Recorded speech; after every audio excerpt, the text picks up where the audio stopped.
Hey, good morning, everybody. Let me push that away there. All right. Thanks for showing up. And it's another day here. What is today? The 21st? Yes, 21st of December in Texas. So it's either the 22nd in Australia or about to be. And so Mango Hippie, I'm still working on his list of requests. And this one is called Horrie by Lucas Lee. And this is what he's called. He says, Horrie the war dog was a terrier befriended by an Australian soldier serving in Egypt during the Second World War. The dog subsequently followed him throughout various locations in the Middle East and in Greece and Crete before being smuggled back to Australia in 1942. Man, these are the stories I love to listen to. There's nothing like a loyal dog. And from what from my experience, all dogs I've ever had have been extremely loyal and loving. And, man, and it's just a hard thing to deal with when they pass on. I wish they could live longer. That's for sure. All right, y'all. So let's get into the intro and then right into the video of Horrie by Lucas Lee. Here we go.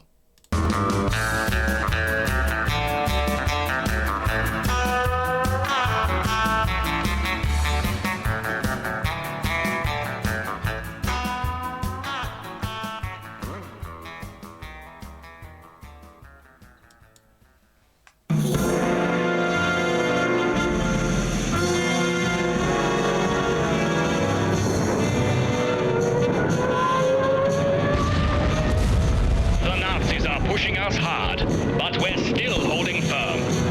Say hello to the 2nd 1st Machine Gun Battalion and their secret weapon. Horrie, hero dog of the Mediterranean. With his super keen ears, Horrie can hear enemy planes long before humans can. What's that, boy? Stookers at 11 o'clock. Better take cover, lads.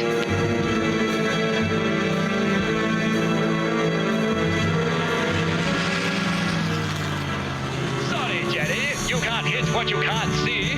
Thanks, Digger. You've done a top job once again.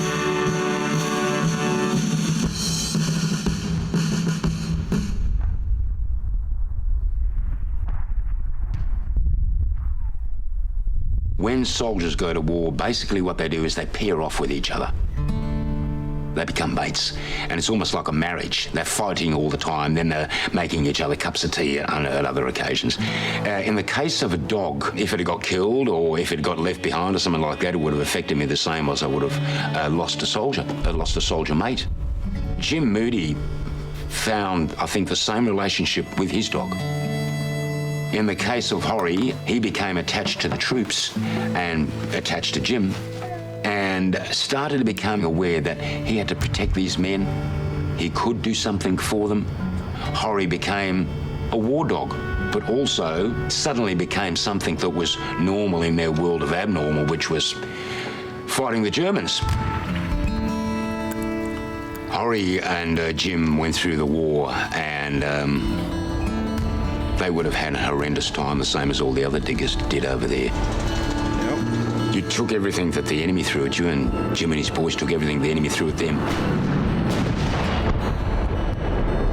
And they survived.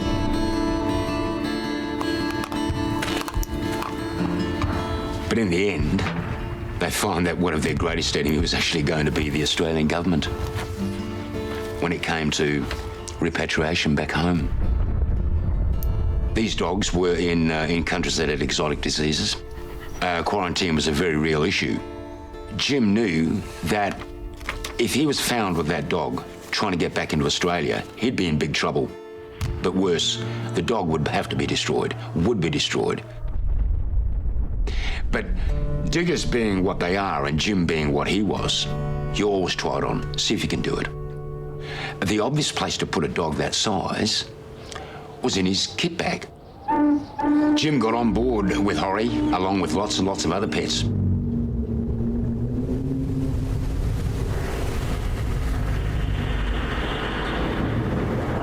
Typical larrikinism. But the quarantine department became became aware of this. Any animals that were found were going to be destroyed or disposed of on board.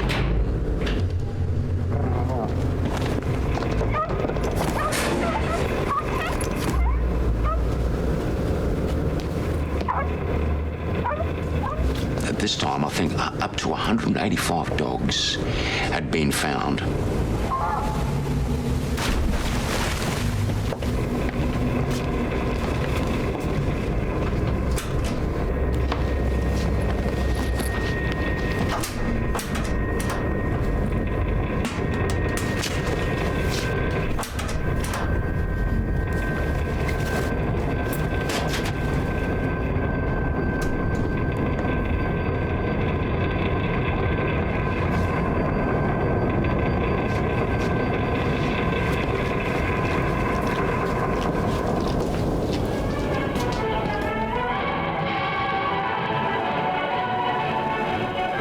Jim got through. He got off the ship with Horrie in the kit bag. And they went to start a new life. Well, Horrie to start a new life anyway in the farm in Victoria. Yeah, so let me stop it right there. You know, I mean, can you imagine how heartbreaking it was for these Australian, y'all call them diggers, to, you know, go through all this pain and suffering and have a little bit of your humanity left, and probably more humanity for animals than you did for man at this point in your life, and you really bonded with a cat or a dog or whatever it turned out to be. I don't know what all it could be, but and then for them to be discovered while you're on the ship and for them to be disposed of, you know, to me that would be. Some of those guys probably went over the edge, you know, simply because that's all they hung on to. You know, that's, like I said, that was the only humanity that they had, was caring for this animal in the time of where they were destroying other human beings, and learning to cope with something like that. So, yeah, that had to be heart-wrenching for those guys. It was 3 years that they lived on the farm. Would have been a great life. Horrie was a war hero as well, and he was really well known. So the occasion occurred where there was going to be a fundraiser held at an Easter show. Horrie made his big appearance, but the quarantine people saw the war dog as well. And the axe came down, and now the word was the dog would have to be taken away. Jim was now going to be involved in paper warfare with the government, one of the worst situations you could get into.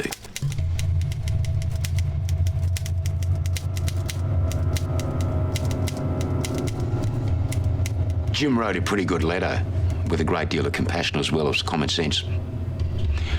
But the war was still on. Diggers were probably still going to bring pets from overseas, and the quarantine department felt that an example had to be made of Horrie.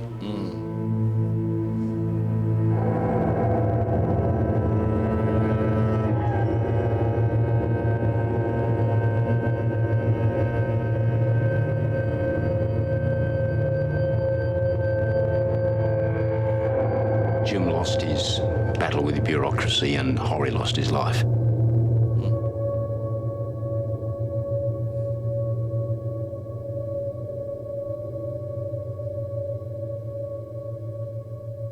As was expected, the public reaction was pretty huge. Jim had lost his dog. I can understand it, because in this situation as a dog handler in Vietnam, when the war was over, the Australian government decided not to bring the dogs home. No Australian soldier was left in Vietnam, but the dogs were.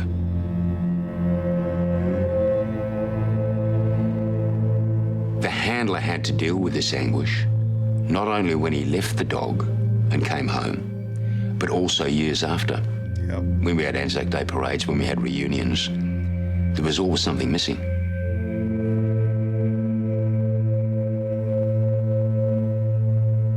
Some stories have happy endings. Others don't. In Jim's case, the public believed that Horrie had gone. And actually, that was the way Jim wanted it to be. Because the crafty old digger got a last-minute reprieve for Horrie.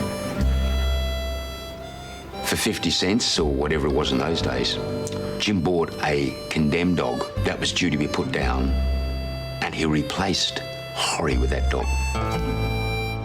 So Horrie lived, and the other dog died. And Jim kept a photo of that unnamed dog right through to the end of his life.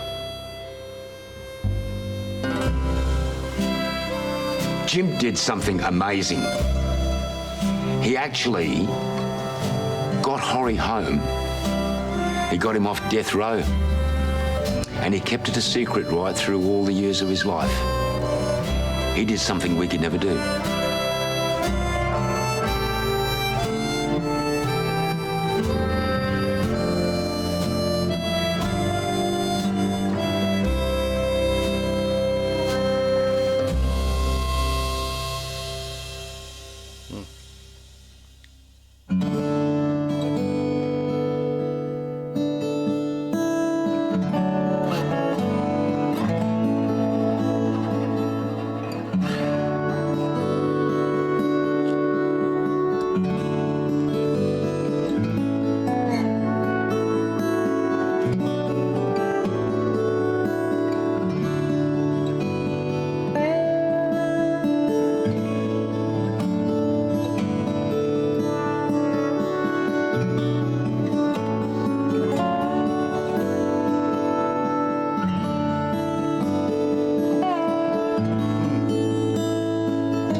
What a great, heartwarming story, and it's a shame that these guys who went and fought for their country had to be, for some of them the war was never over. Like the guy that was a dog, I think his name was Peter Horan, who was narrating the story or telling the story, however you want to look at it, but he probably never got over, that. What he had to do, coming back from Vietnam and losing the dog that was literally by his side, probably slept with him, for all those days in that hot, miserable freaking hellhole of Vietnam. And only to be said, yeah, thanks, but no thanks. And yeah, that would have been a pretty rough thing. But thank God Horrie got to live out his days. But we also don't want to brush past the fact that so many of these animals are that are not war dogs, or don't have that special handler or owner in their lives. They get given up to these dog pounds or shelters or whatever, and they can only keep them for so long. And if no one claims them or adopts them, then they euthanize them. And man, it ain't a job for me, that's for sure. But anyway, that was a great dog. It had a great twist in there at the end. Yeah, so I'm gonna get us out of here, man. I hope y'all enjoyed it, and come back for more. And thank you, Mango Hippie, for the request. That was it was sad, but it made up for it there at the end in a way. It did. All right. So, till I see y'all again, I'll catch y'all down the road. Bye, y'all.